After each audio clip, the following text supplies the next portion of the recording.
안녕하세요. 중앙대학교 병원 산부인과 김광준 교수입니다.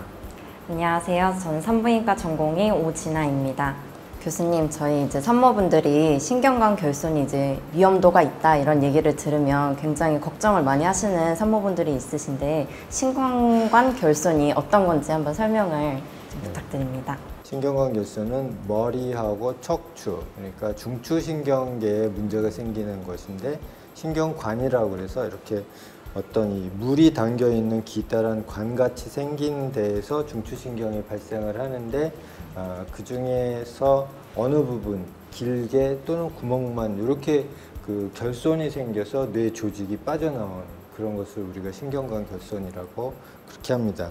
여기 그림을 잠깐 보면은 이 머리 위쪽이 그 결손이 된 경우는 이제 우리가 문해아라고 그러고 이 목 뒤쪽이나 척추가 이렇게 결손이 되는 수도 있고 엉덩이 쪽에 그 척추 밑에 쪽이 결손이 되는 수도 있는데 그게 다 이름은 다 틀리지만 전부 다 신경관 결손이라고 율종이라고 할 수가 있죠. 그러면 신경관 결손이 나타나는 원인은 어떤 게 있나요? 원인. 그게 원인은 신경관 결손은 어느 하나에만 딱 되는 건 아니고 그러니까 대표적으로 잘 알려져 있는 게 엽산 부족할 때 이제 신경관 결손이 생긴다. 이게 많이 알려져 있고 당뇨병 환자가 있다든지 임신 초에 고열로 며칠간 쭉 이렇게 된다든지 그런 여러 원인이 이렇게 믹스돼서 나타나는 게 이제 신경관 결손으로 그렇게 알려져 있어요. 그럼 특별히 뭐 조심해야 되거나 그런 거는 있을까요? 기형을 예방하는 방법이 잘 알려진 거는 많지가 않은데 그 중에서 이 신경관 결손은 엽산 복용을 임신 전부터 몇 개월 전부터 꾸준히 하면은 확실히 떨어진다는 게 알려져 있어서 우선 엽산 복용하는 게 좋고 부모님이 이제 당뇨병이 있다든지 그러면은 그 자신이 당뇨인지 임신할 때 그런 걸 체크해서 혈당이 높지 않게 유지하고 그 정도면은 이제 예방할 수 있는 그런 게 되겠죠. 임신을 계획하고 있으면 엽산은 꼭 먹기는 해야겠네요. 임신 전부터. 이 신경관이 임신 초에 다 완성이 되고 닫히는 거라서 임신하고 나서 2개월까지는 엽산을 최대한 매일같이 복용하는 게 좋겠어요. 그럼 교수님, 산전에 진단하는 방법이 어떤 게 있는지 설명 좀 부탁드립니다. 사실 이 신경관 결손에 대한 산전 진단은 모든 산모가 다 하게 돼 있는데 대략 16주에서 18주, 임신 16주, 18주 사이에 산모 혈청에서 태아 단백질 농도를 보는 게 일반적입니다. 그래서 거기에서 높은 산모를 대상으로 현재는 양수를 뽑아서 양수 내에도 이 태아 단백질이 높은가 또는 신경에서만 나오는 특수 물질이 나오는가 이걸 체크해서 하고 있는 실정입니다. 보통 이제 세계적으로 산전 진단하는 게 많이 변하고 있다고 하던데 어떻게 추세가 변하고 있는지도 조금 궁금합니다. 신경관 결손증을 진단하는 방법은 먼저 검진하는 거 있고 확진하는 거 있고 이렇게 하거든요. 근데 검진은 엄마 피에서 그 알파피토프로테인, 태아 단백질 농도를 체크하는 건데 이 방법은 사실 1970년대 말에 만들어진 겁니다. 그래서 1980년대 초부터 지금까지 한 40년 동안 계속 이 방법을 하고 있는데 이제 그 사이에 산부인과의 영역에서는 아주 큰 변화가 많이 생겼죠. 이게 뭐냐면 대표적으로 초음파입니다.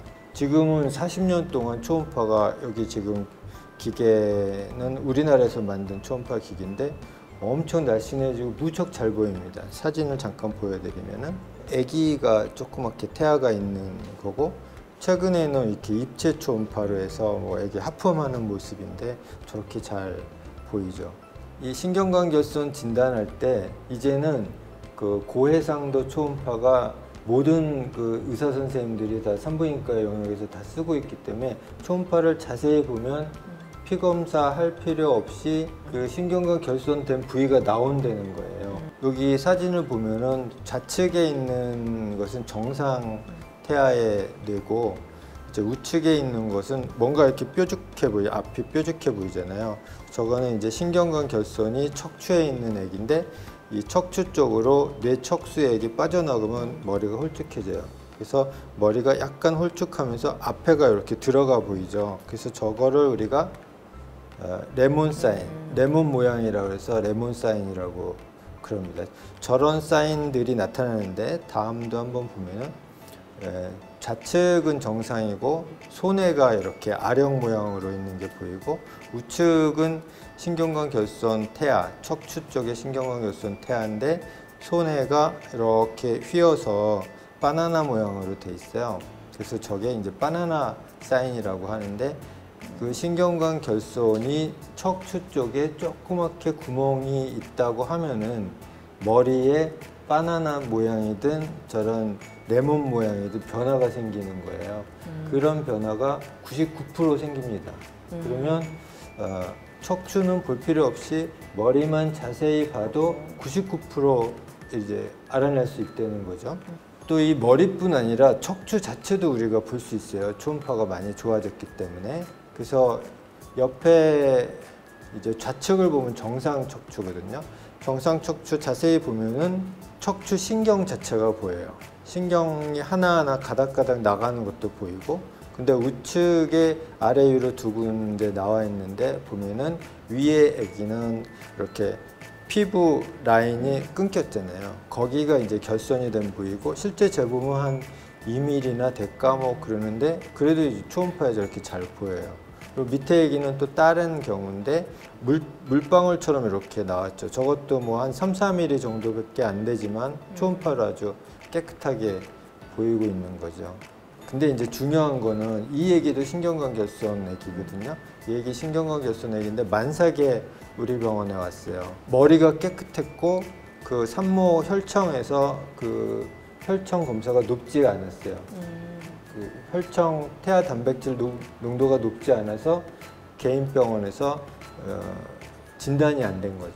근데 이제 혹이 크니까 이상하다고 해서 왔는데 얘는 머리가 괜찮으니까 신경관 결손이 있어도 저 혹만 제거하고 이렇게 하면은 별 문제가 안 돼요. 그래서 저 애기는 보행하는 것도 문제가 안 되고 그래서 다행히 깨끗하게 잘 고쳤던 거죠. 그래서 신경관 결손에서 하나 더 중요한 문제는 뭐냐면은 척추에 신경관 결손이 있다 하더라도 2차적으로 뇌에 변화가 없으면 그런 애기는 괜찮고 그런 애기는 이렇게 잘 보호해서 그 뒤처리로 수술만 잘해주면 큰 문제 없이 살 수 있다는 거. 그래서 머리가 중요하군요. 신경관 결손에서는 뇌 그 구조, 뇌의 발달 이게 중요하구나. 이거를 한 번 더 말씀드리고 싶어요.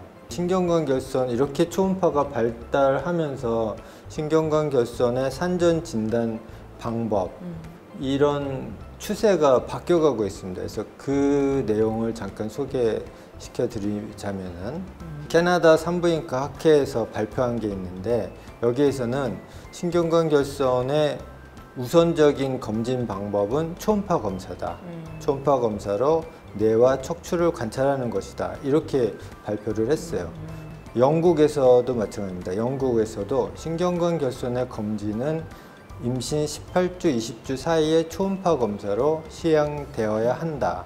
이렇게 슈드 이렇게 돼 있어요. 근데 사실 이 태아 단백질 산모 혈청에서 태아 단백질 검사하는 건 영국에서 먼저 시작됐거든요.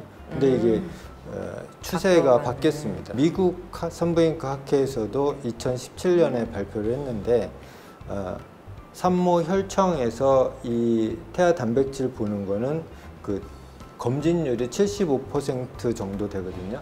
75% 정도 되는데 초음파만 봐도 95%다. 그러니까 초음파로 진단할 수 있으니까 더 이상 이 산모 혈청 검사는 필요하지 않다. 이런 얘기를 하고 또 의심이 될 때에는 양수 검사나 태아 MRI 이건 필요 없다. 왜냐하면 초음파로 충분히 보이니까 이렇게 돼 있습니다. 그리고 우리나라에서 지금 하고 있는 산모 혈청의 단백 측정은 산모가 아주 고도 비만이라 초음파가 잘 안 보이거나 또는 그 동네나 그 지역에 이렇게 시골 같은 데 있으니까 초음파 기기가 제대로 없을 때 그럴 때는 피 검사를 해도 된다 이 정도로 해서 산모혈청에서 뽑는 태아 단백 검사는 초음파로 대치되어야 한다 이렇게 발표를 한 바 있고요.